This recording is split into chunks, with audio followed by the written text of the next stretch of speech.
목창으로 율동하며 살려고 그랬어요.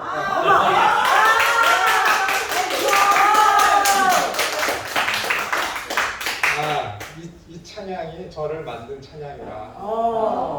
처음에 이 가사 딱 나왔을 때 얼마나 큰 충격이었는지. 대단한 거 아닙니까? 대단한 거죠. 마음책도 안 되고, 그다음에 예뻐도 안 되고, 힘 있어도 안 되고, 거슬러도 안 되고, 오직 믿음으로만 거듭난 사람만 하나님 나라를 갈 수 있다고 그러니까 제일 힘이 됐던 건 뭐냐면은 어렵고도 못 간다고 그래갖고 저는 잘생기지 않았는데 그게 제일 좋더라고요. 아이고 거의 이 찬양을 그때 처음 나왔을 때는 하루 종일 불렀던 기억이 납니다. 너무 좋아하고. 은근히 매력적이시네. 아니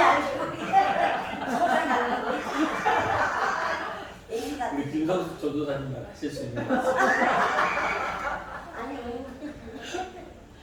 살짝 나오시네. 신학교를 선지동산이라고 그러잖아요. 네. 선지자로 표출하는 거. 왜냐면 선지자는 다른 거 하는 게 아니라 복음을 구약 시대 때야 하나님께서 주시는 그 말씀을 받아서 그 뜻을 이제 증거하는 입술의 역할을 하는 게 선지자였고, 역시 신약 시대 때도 마찬가지인데 복음을 증거하기 위해서 그 성경을 배우러 함께 모여서 교제 나누는 곳이 선지 동산 아니겠습니까? 그래서 성경을 제대로 잘 배우고 익혀야 되는데 요즘에는 이제 그런 것들이 여러 가지로다가 우리 신학교 같은 곳은 말고 총신이나 구신이나 합신, 통합 측에 있는 광나루 신학이나 그런 데는 이제 교육부의 어떤 인가를 받은 학교이기 때문에 나라의 그런 행정력과 제재들을 많이 갖고 있지 않습니까? 그래서 제대로 된 어떤 신학 교육을 하려고 그래도 기독교에 대한 반감을 가진 학생이 신학과에 들어와서 성소수자를 옹호한다든지 해갖고 여러 가지 신학교에 대한 것들에 대해서 교리에 도전하는 그런 학생들이 좀 숨겨져 있죠. 그리고 그걸 또 옹호하고 지켜주려는 교수들 세력도 있고, 제대로 된 어떤 신학의 어떤 교육이 지금은 그래도 좀 괜찮다라고 할 수 있겠지만은 앞으로 점점 시간이 흐를수록 보수 세력이 이제 사라지고 진보 세력이 점점 더 득세하게 되면은 신학교의 어떤 명맥도 다른 신학을 독립적으로 하기가 힘든 시기가 곧 오리라 믿습니다. 그래서 우리 같은 신학교가 계속해서 명맥을 이어가서 그런 것에 대한 어떤 침해를 받지 않고 그런 것에 대한 것에 의지하지 않고 독립적으로 이렇게 신학을 가르칠 수 있는 이런 것이 계속해서 유지되는 것이 바람직하지 않을까 생각을 합니다. 오래전부터 뭐 주변에서는 저는 큰 신학에도 한 4개월 정도 있다가 쫓겨났지만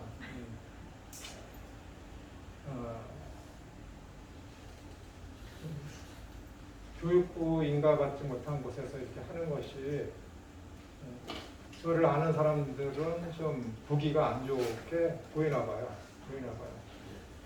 무인가인데 거기서 하는 무인가 목회자들을 배출하는 거 아니냐, 그런 식으로 다 시선으로 바라보고 있기 때문에 제 입장이나 여기 계신 여러분들이나 또 이 학교에서 수고하고 섬기고 계시는 목사님들이나 학자님들은 그런 마음이 전혀 없는데, 주변에서 이제 여기 속 내용을 알지 못하는 사람들, 상황을 알지 못하는 사람들이 보는 시각이 그런 것에 대해서 안타까움을 느낍니다. 이미 이러한 문제는 오래전부터 20세기 말부터 있었던 왔는데 미주의 어떤 한인에서 내는 기독교 신보가 있는데 거기에서 이제 기자가 이런 상황을 알고 신문에 이제 기고를 했습니다. 그래서 저와 같은 입장으로다가 오히려 이렇게 근서 신학에서 가르쳐지는 신학이 더 바를 수 있고 정말로 신학을 해서 바르게 하려고 그러는데 상황과 여건이 되지 않아서 일반 신학에 가지 못하는 분들이 간절한 마음으로 신학을 하기 때문에 오히려 좀 더 바르고 양식 있는 목회자들이 배출될 수 있는 여건이 있을 수 있다. 그렇게 이제 기고를 한 미주 신문, 복음 신부를 제가 접하기도 했었습니다. 어느 쪽이든지 다 일장이 있는데 중요한 것은 무엇이냐면은 저희들이 종말론을 공부할 때 처음에 서철원 교수께서 쓰신 성경을 관통하는 맥이라는 것에 대해서 저희들이 성경을 보는 시각, 눈, 6가지를 살펴보지 않았습니까? 그런 시각으로 성경을 읽고 이해하게 되면은 그가 어느 신학에 있든지 간에 어느 교단에 있든지 간에 바른 성경관을 가지고 바른 성경관이 있으면은 바른 신학을 할 수 있기 때문에 이 토대가 마련되는 것이죠. 바른 신학을 할 수 있다고 보고 있습니다. 그래서 내가 지금 성경을 하나님의 구원을 이루시기 위한 유일무이한 책이다 라는 그 관점을 가지고 성경의 주제는 하나님의 나라이며 그 하나님의 나라를 이루시기 위해서 하나님 아버지께서 성자 예수님을 이 땅에 보내셔서 구속의 사역을 다 이루시고 하나님께 택하신 그 자녀와 백성들에게 그 믿음을 적용시키기 위해서 성령님께서 이 땅에 오셨다, 임재하셨다 라는 그런 믿음으로다가 성경을 보게 된다면은 그렇게 곁으로 심히 빠지게 되는 상황은 발생하지 않을 것이다 라는 생각이 듭니다.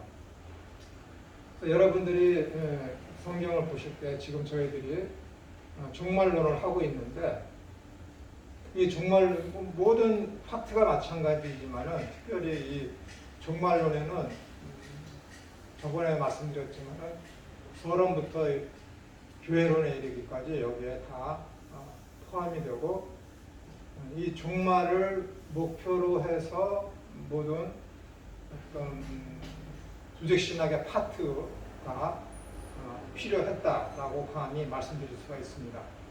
그리고 이 종말론은 교회론의 연장선입니다.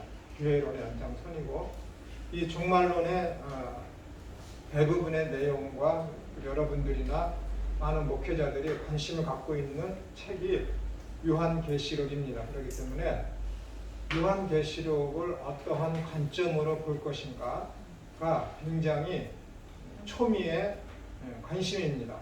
그래서 여러분들이 시중에 나와서 종말론에 대한 책과 요한계시록에 대한 책을 보시게 되면은 가장 많은 제목이 무엇이냐면은 요한계시록을 어떻게 읽을 것인가 아니면 요한계시록의 관점 이런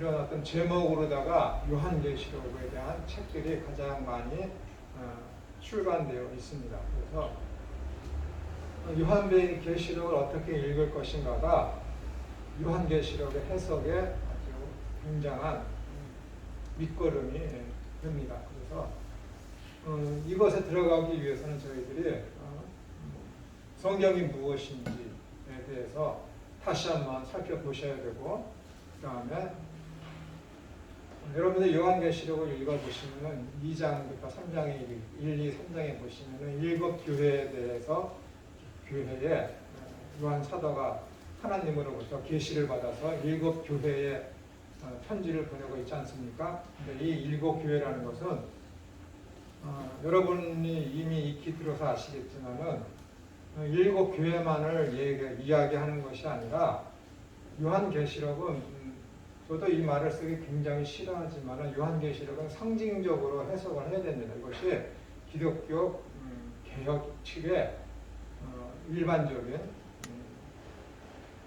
요한계시록 해석에 바라보는 어떤 밑바탕은 상징적으로 요한계시록을 봐야 된다라는 것입니다. 그렇기 때문에 이 일곱 교회에 대해서 일곱이라는 숫자가 상징하는 것이 무엇인지에 대해서 저희들이 당시의 어떤 문헌들과 히브리적 사고방식과 헬라적 사고방식에 의해서 저희들이 따지고 물어 들어가면은 이 일곱이라는 것은 제가 말씀드렸고 여러분들이 아시고 계시지만은 충만과 완전과 만족과 부족함 없음 모든 것을 표현하는 뜻이 이 7이라는 숫자입니다. 그래서 일곱 교회에 내가 편지하노니 했을 때는 온 우주에 있는 모든 교회를 아우르는 상징이 바로 이 일곱이라는 것입니다. 그래서 이 일곱 교회라는 것은 당시에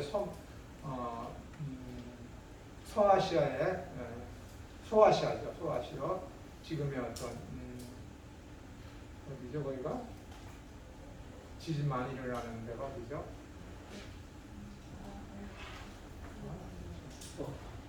터키. 감사합니다. 터키에 있었던 그 일곱 교회에만 속한 것이 아니라 전 우주적으로 전 시대를 막론하는 모든 교회에 대해서 하나님께서 주시는 계시의 말씀이 이 일곱 교회를 보내는 나는 그 내용이고 요한계시록의 내용입니다. 그리고 이 요한 조금 있으면 저희들이 공부를 하겠지만은 이 요한계시록을 여러분들이 다시 말씀드린 상징적인로다가 보셔야 제대로 이해할 수가 있고, 그다음 요한계시록을 읽을 때에 거기에 보면 뭐 용이니 뭐 뿔이니 뭐 바다에 나오는 짐승이니 육지에서 있는 뭐 짐승이니 그런 것이 나오는데 그런 것에 대해서 여러분들이 관심을 갖는 순간에 요한계시록을 통해서 하나님께서 말씀하시는 그 계시의 의미를 상실하게 됩니다. 주제는 이것인데 그런 것들은 소재에 대한 소재밖에 안 되거든.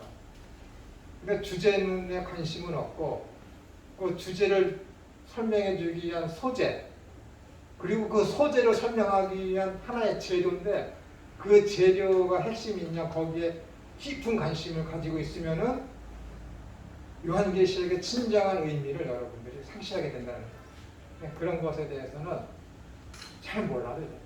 그리고 그런 것에 대한 의미에 대해서는 요한계시록을 조금만 읽으면 그 밑에 하나님께서 다 해석을 해주시거든요. 무엇인지에 대해서. 그래서 요한계시록을 보시게 되면 여자 14만 4천 명 여러 가지 비유들이 쭉 금초대 그런 거 쭉 나오는데 그런 모든 것들이 다 교회를 상징하는 것이거든요. 그런데 14만 4천이 무엇인지 여기서 여자가 무엇인지에 대해서 다 따로따로 하다 보면은 거기에 대해서 이제 집착하게 되니까는 요한계시록에 대한 진정한 의미를 파악하는데 벽길로 빠지게 될 수 있습니다. 그래서 그런 것에 대해서는 그냥 잠깐 짚고 넘어갈 필요가 있겠지만은 깊이 빠져들 필요는 없습니다. 그래서 요한계시록을 우리가 볼 때에 읽을 때 제대로 이해하기 위해서는 이 요한계시록에 여러분들이 이제 만약 이게 414개의 구절인 걸로 되어 있는데 그 중에서 300몇 구절이 구약 성경에 등장하는 내용들과 중첩됩니다. 그러니까 요한계시록의 4분의 3의 내용, 글귀들이 구약 성경에서 이렇게 발출된 거예요. 인용된 거라고. 그러니까는 구약 성경의 내용을 모르면은 요한계시록을 모르는 거예요. 특별히 아마겟돈 전쟁이니 곡과 마곡의 전쟁이니 그것을 이해하기 위해서는 에스겔서를 여러 번 읽어야 돼요. 여러 번. 그리고 곡과 마곡의 전쟁의 의미에 대해서 정확히 알고 싶으면은 에스겔서 33장 이후부터 쭉 읽으셔야 되는데 가장 핵심이 되는 곡과 마곡은 이것이다라고 했을 때 에스겔서 38장과 39장 거기에 보시면은 곡과 마곡의 전쟁이 무엇인지 정확히 나오고 있거든요. 그다음에 아마겟돈 전쟁이 무엇인지 요한계시록을 이렇게 교회론적으로 읽으면 정확히 알 수 있거든요. 근데 곡과 마곡의 전쟁이나 아마겟돈 전쟁이나 같은 전쟁을 이야기하는 것이거든요. 근데 그것을 따로 분리해서 생각하고 이 곡과 마곡의 전쟁에 대한 이런 역사적이며 신학적이며 언약적인 그 관점에서 구원론사적인 관점에서 읽지 않고 읽게 되면은 완전히 이런 곡과 마곡의 전쟁이나 이 아마겟돈 전쟁에 대해서 뭐 중국의 대군대와 중동의 어떤 일어나는 큰 군대들이 싸워서 어떤 세계 제3차 대전이 발발해서 일어나는 전쟁으로다가 오해해서 생각을 하게 됩니다. 그렇기 때문에 그런 건 있을 수가 일어나지 않을 것이거든요. 그리고 일어난다 하더라도 그것은 곡과 마곡의 전쟁이 될 수가 없습니다. 성경에서 분명히 그것이 아니라고 이야기하고 있기 때문에 그렇기 때문에 이 요한계시록을 제대로 이해하기 위해서는 구약 성경에 대한 전반적인 흐름, 그 내용이 무엇인지에 대해서 제대로 파악하고 있으면서 그 중에서도 이제 에스겔서의 그 내용과 특별히 저번에 제가 다니엘서 9장을 통해서 7년 대환란이 무엇인지에 대해서 여러분들한테 세대주의 전천년설을 말씀드리면서 여러분들에게 말씀드렸던 그 다니엘서 9장의 내용을 여러분들이 정확하게 이해하시고 그 다음에 이제 거기에서 돌출되어서 요한계시록 20장에 있는 천년 왕복설이라고 하는 거기서 전천년설이니 후천년설이니 역사적 전천년설, 세대주의 전천년설, 그 다음에 이미 임한 무천년설이라고 하든가 아니면은 현천년설이라고 하는 무천년설에 대한 정확한 이해를 먼저 가지시고 그리고 제가 설명드렸던 부활의 의미가 무엇인지 그 다음에 죽음에 대한 의미가 무엇인지에 대한 정확한 그런 어떤 베이시스가 깔려 있을 때 여러분들이 이 요한계시록을 읽을 때 좀 더 용이하다 싶어서 제가 그동안 이렇게 좀 시간을 들여서 여러분들에게 말씀을 드렸던 것입니다. 조금 전에 저희가 그 보험성가를 불렀지만은 하나님 나라를 갈 수 있는 유일한 길은 예수 그리스도뿐인데 그분을 믿느냐 믿지 않느냐 성령님을 통해서 거듭났느냐 거듭나지 못했느냐에 의해서 이제 들어가느냐 못 들어가느냐가 달려있는 거야. 성경에 보시면은 귀 있는 자는 들을지어다. 요한계시록에 여러 번 나오지 않습니까? 귀 있는 자들은 들을지어다. 눈 있는 자들은 볼지어다. 제가 말씀드린 눈과 귀가 없는 사람이 어디 있습니까? 다 듣죠. 근데 왜 예수님께서 하나님 나라에 대한 비유를 말씀드리면서 씨 뿌리는 비유를 처음 말씀하시지 않았습니까? 그러면서 그 제자들을 따라 불러서 귀 있는 자들은 들을지어다 라고 하는 거예요. 그러면 그 이야기를 할 때 무리들이 있었고 이스라엘의 종교 지도자들이 함께 있었는데 그 사람들은 귀가 없었습니까? 다 귀가 있었지. 근데 제자들을 향해서만 귀 있는 자는 들을지어다. 왜 그랬을까? 왜? 그거는 택함 받은 자예요. 택함 받은. 오직 하나님으로부터 만세전에 택함 받은 사람만 귀가 있는 거예요. 눈이 있는 거예요. 그들은 언젠간 귀가 열리고 눈이 띄어져서 주님께서 부르시는 손짓을 볼 수 있으며 하나님께서 성령님을 통해서 하시는 그 말씀을 들을 수 있는 귀가 열리게 됩니다. 택함 받은 사람은. 근데 택함 받지 못한 사람은 육신적인 귀와 육신적인 눈이 있을지라도 영적인 귀와 영적인 눈이 띄어질 수 없기 때문에 귀가 없는. 이를테면 죽음이라고 생각했을 때 제가 그랬죠. 제가 그런 게 아니라 성경적인 관점, 그 다음에 히브리적인 사고방식에 의한 생사를 표출하는 게 뭐라 그랬습니까?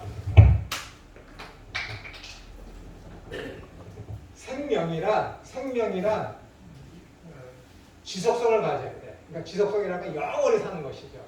언젠가 죽을 것인데 이게 생명이 여기서 시작됐어요. 언젠가 여기서 끝날 것인데 이게 생명이 여기 있는데 언젠가 여기 죽을 것이는 뭐예요? 죽음을 향해서 가는 것이기 때문에 성경에서는 이것을 가지고 생명이라고 하지 않습니다. 성경에서 이야기하는 생명이라는 것은 이거 장벽이 없고 계속해서 가는 거야. 영생을 하는 것을 가지고 생명이라고 합니다. 여기에 뿌리가 이렇게 있어요. 나무가 있고 가지가 있고 꽃이 있어. 아름다운 꽃들이 있습니다. 살아있죠. 살아있어. 근데 어느 사람이 이걸 딱 잘랐어. 근데 여기 화병에다가 이렇게 이 나무를 옮겨놨어요. 꽃이 그대로 여기 있는 거 모양이 그대로 옮겨졌지. 이거 살아있는 겁니까? 살아있는 것 같지만 죽은 거예요. 왜? 뿌리가 없기 때문에. 생명을 공급하는 공급 원인이 끊어졌기 때문에. 그렇기 때문에 이 영생, 생명의 근원이 되고 영원히 살 수 있는 이 생명나무이신 예수님 하나님과 이 관계가 끊어진 이 사람은 여기를 향해서 가는 것이 아니라 여기까지밖에 보다 죽음을까지밖에 보다 죽음을 향해서 가는 거야. 그의 인생은. 근데 하나님으로부터 택함 받아서 성령을 선물을 받아서 예수님을 믿게 됨으로 거듭남으로 새로운 피조물이 된 자들은 어떻게 된가? 이걸 뚫고서 여기 영생을 가거든.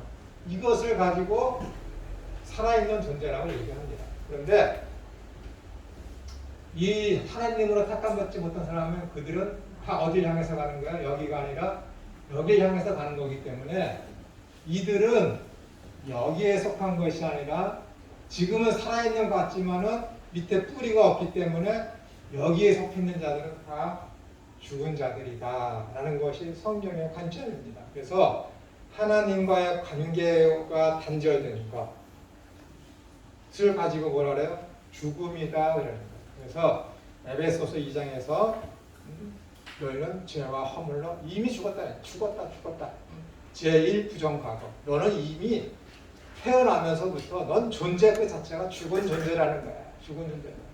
근데 하나님께서 은혜를 너희에게 베푸셔서 너희에게 새 생명을 주심으로 말미암아 영생을 주셨기 때문에 너희들은 이제 하나님의 은혜 안에 있는 생명을 감지한 자들이다라는 거야. 이 생명은 하나님께 영원히 지켜줘서 그 생명은 다시는 빼앗기지 않고 타치되지 않는다라는 것입니다. 이것이 생명이라는 거야. 이것이 생명. 이 생명을 가진 자들은 이 사람들 향해서 예수님께서 뭐라 해요? 귀 있는 자는 들을지어다, 눈 있는 자들은 볼지어다. 그래서 예수님께서 이 땅에 오셨을 때 마태복음 1장 18절에서 뭐라 그럽니까? 그의 이름을 예수라 하라. 저는 하나님께서 택하신 저의 백성을 자기 죄에서 구원할 자이십니다. 예수님의 이 땅에 오신 목적이 정확히 기록되어 있습니다. 누가복음에서는 뭐예요? 하나님 아버지, 하늘에 계신 하나님 아버지께는 영광이요. 이 땅에는 뭐라고 해요? 하나님으로부터 기뻐하심을 입은 자들의 평화로다. 누구에게만? 하나님으로부터 기뻐하심을 입은 자들에게. 기뻐하심을 입은 자들을 다른 말로 하면 뭐예요? 하나님으로부터 만세전에 택함 받은 자들에게는 평화로다. 그들에게는 평화야. 우리 같은 사람들에게는 평화야. 그런데 하나님으로부터 기뻐하심을 받지 않은 자들, 택하심을 받지 아니한 자들은 뭐예요? 전쟁이지, 저주지. 그래서 구약 성경에서는 예수님이 오시는 그날 이중적인 의미가 있죠. 예수님의 초림과 재림, 그날을 뭐라고 그래요? 크고 두려운 날이. 크고 두려운 날이. 요엘서에도 그렇게 되어 있고 구약 성경 여러 곳에서 크고 두려운 날이 임하리니 라고 돼요. 크고 두려운 날. 크고 두려운 날. 우리 성경에는 그렇게 되어 있지만 원어에는 뭐냐면 너희 인간 군상들아. 주 예수님께서 이 땅에 오실 때는 그날이 초립이건 재립이건 상관없이 그분이 오시는 목적은 너희의 구원을 위해서 오시는 것인데 초림 때는 구원의 완성을 위해서 오시는 것이고 이루시기 위해서, 그 다음에 재림 때는 하나님 나라의 완성을 위해서 이 땅에 오시는데 주님께서 오시면 그 자체는 너희 인간 군상들아 그날은 너희들에게 크고 두렵다라는 거야. 이 말을 다른 말로 언어적으로 해석하면 뭐냐면은 그날은 너무 크고 너무 장엄하기 때문에 너희들은 받아들이지 못한다라는 거야. 받아들이지 못한다. 그분이 오실 그건 너무 크고 위대하기 때문에 받아들일 수 없다는 거야. 너희 인간들. 그날은 그렇게 위대한 날, 인간들은 그날을 이해할 수가 없어. 이해할 수 없이 당연히 저번 주에도 말씀드렸지만은 기독론을 우리가 공부할 때 그분의 신성과 인성 혼합되지 않지만 분리되지도 않아. 근데 단지 우리는 그분을 이해하기 위해서 구분만 하는 거야. 그분이 신성이 있으시고 인성이 함께 있다. 그걸 우리가 어떻게 이해를 할까요? 왜 그분이 신적 능 신성과 인성을 함께 띄어서 이 땅에 육신을 입고 오셨을까? 그걸 우리가 어떻게 이해할까요? 근데 구속론적으로 구원론적으로 그것을 바라보게 되면은 그분은 당연히 신이셔야 됐고 그분은 당연히 인간이셔야 됐어요. 그분이 당연히 인간이셔야 되었으면 뭐냐면은 피의 죄의 삭은 사망이고 생명은 생명으로. 그럴 때 어떻게 되는 거예요? 피를 흘렸을 때 피를 용서를 받을 수 있는 게 오로지 피값밖에 없거든. 근데 인간의 죄를 씻을 수 있는 방법은 뭐예요? 다른 짐승이 할 수 있습니까? 못하거든. 인간의 죄는 오직 인간만. 그래서 그분은 우리의 대속의 제물이 되기 위해서 반드시 인간으로만 오셨어야 돼요. 인간을 대표하는. 그래서 그분은 두 번째 아담으로 이 땅에 오셔서 아담이 받았던 모든 시험을 다 받으시고 말씀으로 물리침으로 말미암아 승리하셨죠. 그런 인간의 대속.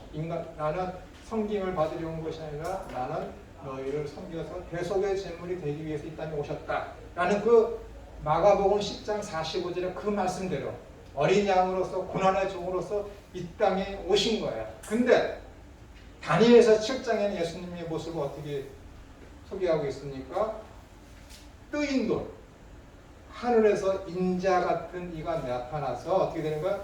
이 땅에 있는 신상을 다 허물어 버리시지. 그러니까 그 인자 같은 사람, 인자 같은 이, 그러니까 사람의 아들 같은 신이 온다는 거야. 아주 전능한 능력을 가지신 그분. 그러니까 신성이지, 신성. 그런데 마가복음 10장 45절에서는 자기 자신을 가리켜서 뭐라 그래요? 인자. 다니엘서 7장에 있는 그 말, 그 단어를 그대로 가지고 오셔서 나는 인자다. 인자. 그 인자가 뭐라고요? 신적 속성과 능력을 가지고 이 땅에 내가 왔다라는 거야. 자기 자신을 그렇게 소개하고 있는 거야. 나는 신적 능력을 가졌다라고 지금 다니엘서 7장의 말씀을 빌어서 사용하고 있는 거야. 그런데 그 인자, 신적인 능력을 가지고 계신 분이 뭐라 그래요? 나는 너희로부터 섬김을 받으려 온 것이 아니라 누가? 신적인 능력을 가진 내가 신적인 능력을 가졌다는 뭐예요? 나는 신이라. 신. 나는 신인데 나는 신으로서 너희에게 섬김을 받으려 온 것이 아니라 나는 내 몸을 스스로 너희의 대속의 제물이 되기 위해서 여기 왔다라는 거야. 완전히 맞지 않지. 신인데 어떻게 고난을 받아? 있을 수가 없는 거야. 그러니까 베드로가 예수님께서 야 너는 나를 누구로 하느냐 했을 때 당신은 그리스도이시며 하나님의 아들이시냐 아니다 했을 때 바요나 시므나 내가 참 잘됐다 했는데 예수님께서 그 말씀을 듣자마자 인자로 고난을 받고 십자가에 달려서 다시 살아나야 하리라 했을 때 베드로가 그러는 거야. 어떻게 그리스도이시며 하나님의 아들이신 그 인자가 고난을 받고 죽을 수 있습니까? 그런 일은 절대 발생할 수 없잖아요. 왜? 당신은 하나님의 아들인데 어떻게 사람한테 고난을 받고 죽임을 당할 수 있습니까? 거짓말이라는 거야. 그러니까 예수님께서 이 사탄아, 네가 사람의 일을 생각하지 아니하고 사탄의 일만 생각하는 거다. 내 뒤로 물러갈지어다. 그렇게 말씀하시는 거야. 예수님이 하시려고 하는 그 일과 정면으로 배치되는 그 말을 지금 베드로가 이야기하고 있다니까. 베드로는 지금 예수님을 믿어. 믿는데 어떤 믿음을 갖고 있는 거 지금 다니엘서 7장에 있는 그 말만 믿는 거야. 그 인자, 뜨인 돌에서 그 전능하신 그 능력만을 믿고 있는 거야. 근데 예수님께서는 인자는 맞아. 근데 인자는 맞는데 대상은 맞는데 그 내용이 지금 잘못된 거야. 베드로가 내용이. 믿음이라는 것은 뭐라고 그랬어요? 대상이 있어야 되고 내용이 있어야 된다니까. 또 누구 믿어? 대상이 있어야 돼. 근데 그분이 하신 거 뭔데? 그걸 믿는 것이지. 그러니까 믿음이라는 것은 대상과 내용을 공히 포함하고 있는 거야. 그런데 믿음의 대상이라고 했을 때 우리는 성부 하나님, 성자 하나님, 성령 하나님 이 삼위의 하나님인데 그 삼위가 일체야. 삼위일체의 하나님을 믿어. 그게 대상이야. 그 삼위의 하나님 하신 일이 무엇일까? 라는 게 내용이지. 그 내용의 중심 주제가 뭐예요? 하나님 나라니까. 하나님 나라. 그러니까는 우리가 믿습니다 했을 때는 그 성부, 성자, 성령의 삼위일체 하나님을 믿음과 동시에 그분께서 하시고자 하시는 이 땅에서 이루어놓으신 그 하나님의 나라를 믿어야 되는데 이 대상과 내용을 정확히 알아야지. 정확히. 어느 한쪽만 알아서는 안 돼. 안 돼. 지금 베드로가 실수는 뭐예요? 한쪽만 아는 거지. 대상. 그 대상이 이루어놓으실 그 내용이 무엇인지 모르는 거지. 과정이. 그러니까 세례 요한도 나는 그분의 신들매 풀기도 감당치 못하리라. 나는 쇠하여야 하고 그분은 흥하여야 하리라. 라고 하면 소개하면서 비둘기가 그의 위에 임하는 것을 보고도 그가 하나님의 아들인 것을 내가 알지니라라는 그 예언의 소리를 직접 계시받은 세례 요한조차도 예수님이 이 땅에 오셔서 가난하고 헐벗고 굶주리고 나약하고 한 세상으로부터 죄인을 취급받는 사람들을 대상으로만 대상들과 함께 하시고 주로 함께 하시고 기적을 행하시고 병들고 하는 그런 사람들만 치료하시지 당시 이스라엘 군상들이 원했던 이스라엘을 로마의 압제에서 해방시키려는 그런 운동은 예수님이 전혀 하고 있지 않으니까는 세례 요한조차도 그렇게 위대하게 봤던 예수님을 의심하게 되는 거예요. 오실 그이가 당신 맞아? 내가 다른 사람을 메시아로 기다려야 할까? 감옥에 있으면서 묻는 거지. 그러는 거야. 내용이 잘못되니까. 구원이 있을까요? 없다니까. 있을 수 없어. 예수님 어떻게 돼요? 다 고쳐주잖아요. 다 고쳐주잖아요. 이사야서 35장을 딱 귀에 들면서 이 일이 지금 눈먼 자가 눈을 뜨게 되며 귀 먹은 자가 소리를 듣게 되며 앉은 댕이가 일어서게 되는 이런 것들이 이사야서 35장에 이 내용이 지금 이루어지고 있음을 너 스승 세례 요한한테 가서 이야기하라. 인자로 인하여 뭐예요? 실족치 아니하는 자는 복되도다. 얼마나 대단해. 인자로 인하여. 여러분이 믿는 하나님, 여러분이 믿는 예수님 어떤 분이야? 그거는 내용이 뭐냐면은 대상은 예수님을 믿는데 여러분들이 예수님을 믿어. 근데 어떤 예수님을 믿느냐가 중요한 거야. 그것은 내용이 뭐예요? 하나님의 나라니까. 그것이 내용이 뭐예요? 구원이란 무엇일까? 나는 구원이란 무엇일까? 예수님을 믿으면 잘 먹고 잘 살고 건강이 회복되고 출세하게 되고 만사 형통되고 그런 거 개념으로다가 구원이라는 개념을 그렇게 가지고 있는 사람들이 허다하지, 편안하지, 내 마음을 즐겁게 하고 흡족하게 하고 기쁘게 하고 안정감을 주지. 눈에 보이는 가시적인 그런 것들이 내 눈앞에서 이루어지는데 어느 누가 그걸 거부하겠어. 저도 당장에 야 천우야 너 이번 주일에 얘기하지 말고 내가 100만 원 줄 테니까 나랑 놀자. 난 논다니까. 100만 원 생기는데 다음 주에 얘기하면 되지. 안 그러겠습니까? 목사님 안 그러실 거예요? 네. 그런다니까. 나는 그럴 놈이에요. 그럴 놈이라니까. 인간 군상들은 그러니까.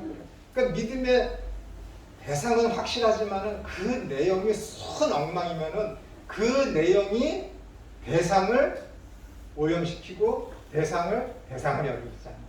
이해가 되세요? 이게 무서운 거예요. 믿음이 있어. 여기 대상이 있고 여기 내용이 있어요. 이 대상은 A야. 내용은 C야. C인데 정확히 내가 이 대상이 누군지를 알아. 그분이 하나님이셔. 근데 내용은 하나님의 나라. 이것이 구원인데 이 구원을 이 하나님의 나라에 대한 구원을 여기서는 영적으로 이야기하고 있는데 여기서는 육적으로 얘기해. 그럼 이것이 완전히 이거랑 배치되는 거야. 내용이 여기 있으면 이 대상이 어떻게 될까? 이 내용이 이 대상을 바꿔버린다니까. 진짜 바꿔버린다니까요. 이 내용이 잘못되면 하나님이 아니야. 이 내용이 잘못되면 하나님이 여호와 하나님이 아니라 알라 하나님이 된다니까. 붓다 하나님이 되는 거야. 이해가 되세요? 내용이 잘못되면. 그러니까 대상은 믿지만 이 내용이 잘못되면 그게 믿음이 믿음입니까? 아니라니까. 참된 믿음이 아니야. 구원은 모든 믿음이 구원을 주는 게 아니야. 참된 믿음만 구원을 줘. 참된 믿음. 잘못된 믿음? 그래서 그 잘못된 믿음은 뭐예요? 내 기분과 내 만족이 되니까. 내 기분과 내 감정이 되니까. 그것을 가지고 뭐라 그래요? 내가 만든 신이 아니야. 내가. 마태복음, 마가복음, 누가복음, 요한복음 있어. 예전에 그랬죠? 내가 복음. 복음은 내가 만들어.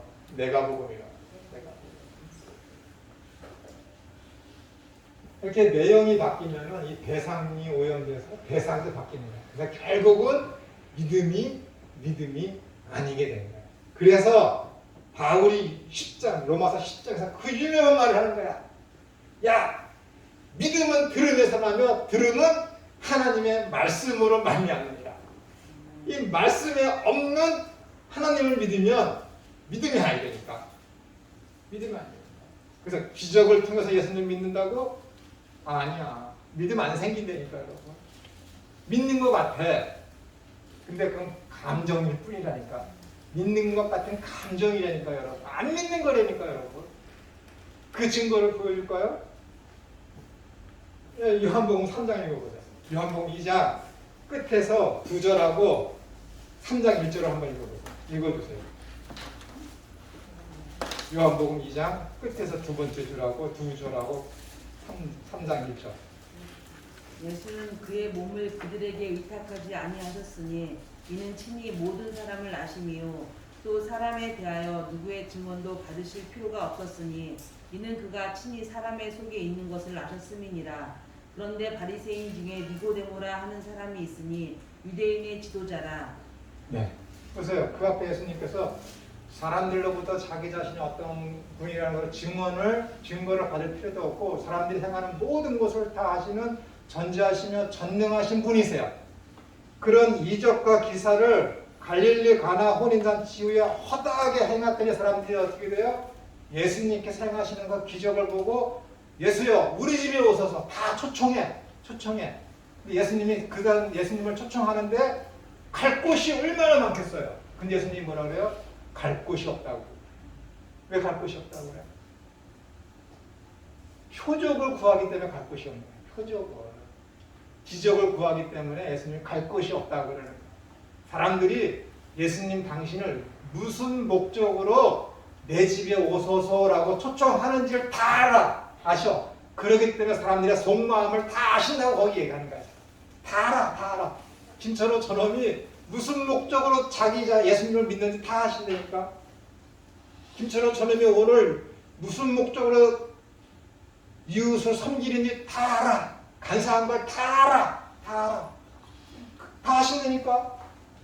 난 지금 욕을 하고 싶은데 저 김철호 저놈이 왜 욕을 참는지 다 알아. 하나님이.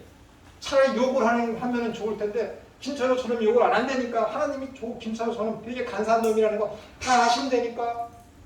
근데 내가 초청하는데 예수님께서 오시겠어? 안 오시잖아요. 오실 수가 없지. 안 가고 있는데 3장 1절에 어떻게 시작돼요? 접속사 알라. 그런데. 그래서 그런데 그러니까. 그런데 한밤중에 니고데모가 찾아왔다니까. 그런데. 왜 그런데야? 이놈도 똑같이 기적을 원해서 온 거야. 그래서 그런데야. 왜 그런데요? 아니 믿음이 생기면 예수님께서 우리 집에 오셔서 기적 좀 행해 주세요 했을 때 하시면 예수님이 집집마다 다 가서 기적을 행하시지 왜 안 가셔서 왜 기적을 안 행했어요? 아니라니까요, 여러분. 기적은 아주 나쁜 거예요. 왜? 분명히 그랬거든. 믿음은 들음에서 나옵니다. 들음은 하나님의 말씀으로 나옵니다. 부자가 있었어요. 부자. 이름도 없어. 근데 그 집 앞에 나사로, 거지가 있었네. 한나란 씨에 같이 죽었어. 근데 나사로는 아브라함 품에 안겨있고 부자는 지옥으로 떨어졌어. 이렇게 보니까 위에 나사로가 아브라함 품에서 오렌지 주스를 쫙 얼음에 탄 거를 쫙 마시면서 좋다고 그러고 있는데 이 부자, 이름도 없는 부자는 불구덩이에 앉아서 뜨거워서 고통받고 있는 거예요. 너무 갈증이 심하니까는 그 낙원에 있는 사람한테 저 나사로한테 손가락 끝에 물 좀 쥐겨서 나한테 내 혀를 좀 서늘하게만 해주십시오. 그리고 저 나사로를 좀 아래 내려보내서 우리 가족들한테 그렇게 살지 말고 예수님 좀 믿으라고 복음 좀 전파해 주십시오 라고 했더니 뭐라 그래요? 얘야 살아서 말로다가 전도했는데 안 믿는 놈은 죽었던 자가 살아서 내려가서 믿으라고 해도 안 믿는다. 안 믿는다니까. 안 믿어. 기적 믿는 거 같죠? 그 순간뿐이야. 나 눈으로 수번 봤어요. 수번. 제 어머니 은사요. 어머니가 그랬어요. 하나님 제발 저한테 은사 좀 그만 주십시오. 그 정도까지 은사를 받으신 분이니까. 거짓말 하나 못해서 내가 무슨 생각을 하고 있는지 다 아신다니까. 은사가 내 어머니는 자기가 지금 병원에 수술을 받으러 가는데 죽는 걸 아신 분이라니까. 수술하러 들어가시면서 나 죽는다고 들어가셨다니까. 그러신 분이라니까 여러분. 은사가 얼마나 많은지. 그 은사를 통해서 각종 질병과 사업이 성공하게 되고 하는 거 얼마나 많았는데 지금 연희동 선화교회 다니는 60대 이상 된 모든 권사들은 우리 어머니의 은사를 보고 교회 나온 사람. 그렇다니까요. 그분들한테 가서 내가 가서 믿음은 이런 겁니다 라고 하면 그분들이 좋아할 것 같아요? 아니라니까. 안 좋아해요. 왜? 기적을 통해서 은사를 맛봤기 때문에 거기에 완전히 사로잡혀서 믿음은 이런 겁니다. 내용은 이런 겁니다. 하나님의 나라 이런 겁니다. 하면 귀를 딱 닫아버린다니까요. 힘든 거예요. 그들의 삶이 좋을 것 같아요? 아니에요. 내가 보는 관점에서는 개판입니다. 교회에서 돈 만들려고 개를 해. 그 개 하는데도 아무나 함부로 못 들어와. 그게 교회에서 이루어지는 거라니까요, 여러분. 그게 무슨 교회예요. 잡상인들이 모인 곳이지. 돈이 하나님이 주시는 구원의 일부인 줄 알고 복인 줄 알고 그러니까 그러는 거야. 가끔 가다 보면 교회 사람들이 그래. 내가 하나님을 믿고 하나님을 예배하면 무슨 짓을 하든지 하나님을 믿지 않는 사람들이 회방받고 손해보는 것은 하나님이 괜찮게 보신다 라는 사고를 가지고 그런 사람들 많습니다. 그런 사람들 많아요. 그래서 교회 예배당에 가면 주차를 개판으로 해놔. 주변에 빵빵거리고 차 빼달라고 그래도 안 나와. 왜 이렇게 시끄럽게 예배를 방해하냐고 나오면서 그래. 아니 예배하는데 왜 그래.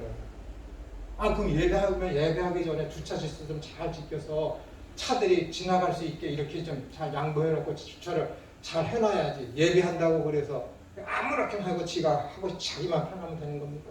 안 되는 거잖아요. 그건 예배가 아닙니다. 예배라는 것은 주일에 한날 정해진 시간에 하는 그게 예배가 아니에요. 제가 저번 2주 전에 말씀드렸죠. 이 주일 예배라는 것, 이 성수 거룩하게 반드시 지켜야 된다는 개념이 원래 없었다니까. 주일에 대해서. 안식일에는 있었지. 안식일에. 그러나 초대교회로 넘어오면서는 이 성수라는 개념이 초대교회 때는 없었다니까. 왜? 모이면 죽이니까. 그러니까 따로따로 몰래 가정 예배를 드리면서 모이기 시작하다가 이것이 그게 누구야? 천주교가 교회에 대해서 312년인가 11년인가 밀라노 칙령에 의해서 교회를 박해하지 말라고 하고 325년에 드디어 교회가 인정되니까는 그때부터 뭐예요? 콘스탄틴 대제가 제우스 신을 섬기는 그 날을 선포해서 이 날에 예배하자라고 해서 그때부터 성수 개념이 그렇게 생긴 거예요. 그러면 그때부터 교회가 좋아졌습니까? 아니에요. 그때부터 교회가 타락하게 됐어요. 그때부터. 그 이후 100년이 지나서 뭐예요? 불가타 성경이 나와서 지금의 천주교 교리가 완성이 됩니다. 결코 좋은 게 아니야. 예배라는 것은 정해진 날 정해진 시간에 반드시 우리가 하려고 하는 의도는 있지만 그게 예배가 아닙니다. 로마서 12장 1절에 있는 말씀대로 너희 몸을 거룩한 산제사로 드리라. 이것이 너희가 드릴 합당한 예배입니다. 합리적인 예배. 예전에는 이것을 너희가 드릴 영적 예배이라고 했는데 그 잘못된 번역인 것을 알고 어떻게 되는 거야? 이제는 그것을 가지고 너희가 드릴 합당한 예배입니다. 라는 거야. 그것이 다른 말로 하면 합리적인 예배이라는 거야. 너희 몸을 거룩한 산제사로 드리라.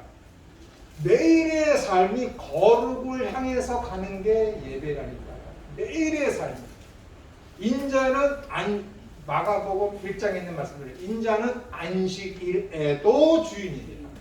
모든 날뿐만 아니라 안식일에도 모든 날의 주인이 하나님이 주인인 것을 인정하는 삶이 뭐예요? 내가 그리스도인 피조물, 새로운 피조물 거듭난 자로서 믿는 자로서 하나님 나라를 향해 가는 거룩하고 흠없는 자가 되기 위해서 최선을 다하는 그 삶을 향해서 가는 게 예배라니까요. 예배. 그게 예배예요. 그 예배가 없이 개판으로 드리면서 주일에 예배 시간 됐네 가서 예배하자. 하나님 받으실 것 같습니까? 안 받는다니까요. 안 받아. 그 얘기 하나님 안 받아. 이사야서 1장을 보세요. 이스라엘 백성들이 11조 잘해. 성수 잘 지켜. 예수님 하나님 뭐라 그래요? 그들은 내 마당만 밟는 자일 뿐이다. 그들이 그 안식일을 성수하기 위해서 오는데 하나님이 뭐라 그래요?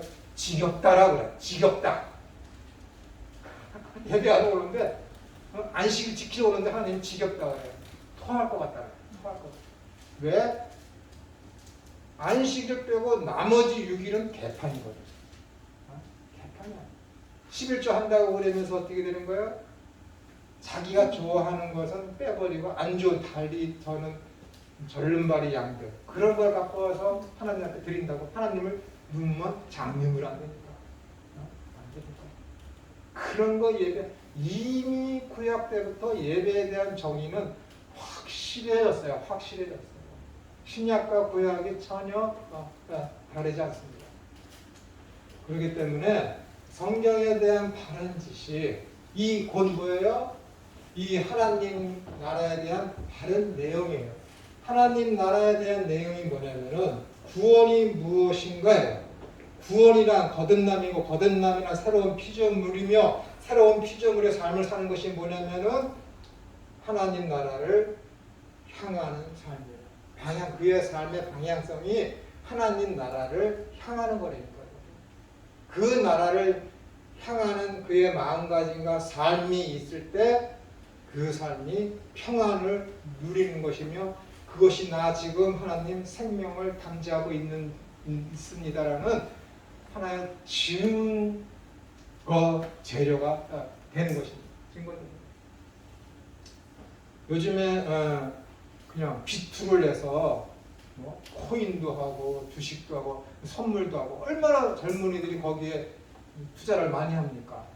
그리고 가끔 가다가 뭐 쇼킹적인 어떤 인간 스토리 나면은 뭐 아파트를 뭐 3번씩 사서 팔아갖고 돈을 7년 만에 20억을 만들어서 제주도에 가서 자기 자신은 돈도 안 벌고 이제 평안하게 살고 있습니다. 라는 것을 그걸 TV에 내면서 사람들로 하여금 투자하게 만들고 하는 얘기들이 얼마나 많이 있습니다. 그런 것을 통해서 평안을 얻으려고 안정감을 누리려는 자들. 그러면은 그 사람들이 뭐 주식을 한다거나 선물을 한다거나 뭐 코인을 한다고 했을 때 다 성공합니까? 아니에요. 많아요. 투자자들의 3%만 이득을 보는 거예요. 나머지 90%는 다 깡통 차는 거예요. 다 거짓된다니까? 내 주위에 있는 목사님들도 했다가 교회 코로나 때문에 받고 거기 나오는 어떤 계약금 돌려받아서 그걸로 생계를 해야 되니까 안 되니까 주식을 하고 그러다가 두 손 두 발 받은 사람이 몇 명 있어요. 왜 망했느냐? 주식을 하고 뭘 하게 되면 방향성이 있거든. 오늘 이 주식이 뭐 환율이 어떻고 미결제 약정이 어떻고 하여튼 그런 것들을 다 측정해서 오늘 주식이 위로 올라갈 것 같은데 오늘 주식은 떨어질 것 같은데 이미 결정이 돼 있다고. 이미 결정이 되어 있다니까. 그걸 볼 줄 알면은 그걸 방향성이라고 그러는 거야. 그걸 추세라고 그러고 기세라고 그러고 영어로는 모멘텀이라고 그러는 거야. 그걸 볼 줄 모르면서 그냥 그래프만 보면서 하다 보니까 어떻게 돼? 다 거지 되는 거야. 근데 보세요. 그 한날의 추세를 딱 볼 줄 아는 사람, 아, 방향이 저기로구나 하면 그 사람이 어떻게 돼요? 자기가 돈을 여기다 걸었는데 주식을 여기 샀는데 떨어져도 어떻게 되는 거야? 아, 나중에 이것이 위로 올라갈 거를 알아. 떨어져도 마음이 평안해. 떨어져도 지금 이 순간에는 주식값이 떨어져도 오늘 오후 되면 올라갈 걸 알아. 이 사람 마음이 얼마나 편하겠어. 내가 하나님 나라가 저것이로구나. 구원이 이것이로구나. 새로운 피조물의 삶이 이런 것이로구나 라는 것을 성경을 통해 정확히 알아. 정확히 알아. 그 방향으로 나아가고 있어. 근데 세상은 어때? 악해지거든. 나는 그 방향으로 나가고 있는데 방해하는 자들이 너무 많아. 내가 손해를 봐. 내가 고통을 당해. 안 좋은 일이 주변에 자꾸 일어나. 그런데 하나님 나라를 모양을 내가 정확히 저기 있는 걸 알아. 그래서 내 삶은 그 방향으로 나아가고 있어. 근데 나는 어떻게 돼? 주변의 환경에 의해서 곤두박질 치고 있어. 불안한가? 아니라니까. 이게 평안이라니까 여러분. 이게 그리스도인의 자세라니까요. 이게 그리스도인이 기독교 세계관 성경관이라니까 이것이. 그러니까 이 하나님의 나라가 그렇게 중요한 거야. 그 나라의 내용이.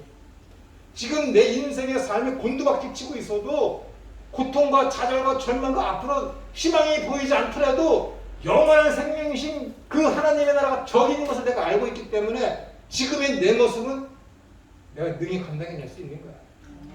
이게 안정이지. 이게 내가 주는 평안은 세상이 주는 평안과 달라. 뭐가 달라? 똑같이 돈 구하고 똑같이 많이 먹고 똑같이 좋은 거 가지려고 세상 사람들하고 똑같은 걸 구하는데 그게 무슨 평안이 있어?